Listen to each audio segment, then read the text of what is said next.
অলস রফিকের গল্প। এক গ্রামের এক কোণে রফিক নামের এক লোক থাকত। রফিক ছিল ভীষণ অলস। কাজকর্ম করতে সে একেবারেই পছন্দ করত না। তার একটা ছোট্ট জমি ছিল, কিন্তু চাষাবাদ না করে সে সারাদিন শুধু গাছতলায় শুয়ে আরাম করত। গ্রামের লোকেরা তাকে বারবার পরামর্শ দিত, রফিক, জমিতে চাষ করো, কিছু করো, উপার্জন হবে। কিন্তু রফিকের একটাই জবাব। আরে ভাই, আলসেমির ও একটা মজা আছে।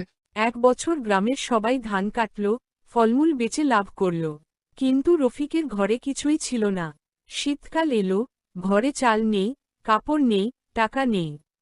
তখন সে এক এক করে প্রতিবেশীদের কাছে সাহায্য চাইতে লাগল। শুরুতে সবাই দয়া করলেও বারবার চাইতে চাইতে সবাই বিরক্ত হয়ে গেল। একদিন সে খুব ক্ষুধার্ত অবস্থায় বসেছিল।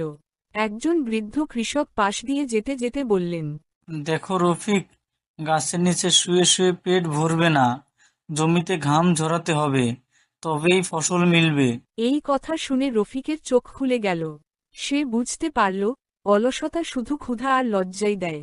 এরপর থেকে সে জমিতে কাজ শুরু করল। কিছুদিন পর তার ক্ষেতেও ফসল ফলতে লাগল। গ্রামের লোকেরা তাকে দেখে অবাক হল, আর রফিক তখন বলল, আগে বুঝতাম না, এখন বুঝেছি, পরিশ্রমী জীবনের আসল চাবিকাঠি। গল্প থেকে শিক্ষা। অলসতা মানুষকে ক্ষুধা, দারিদ্র্য আর লজ্জার দিকে নিয়ে যায়। জীবনে সফল হতে হলে পরিশ্রম ছাড়া উপায় নেই।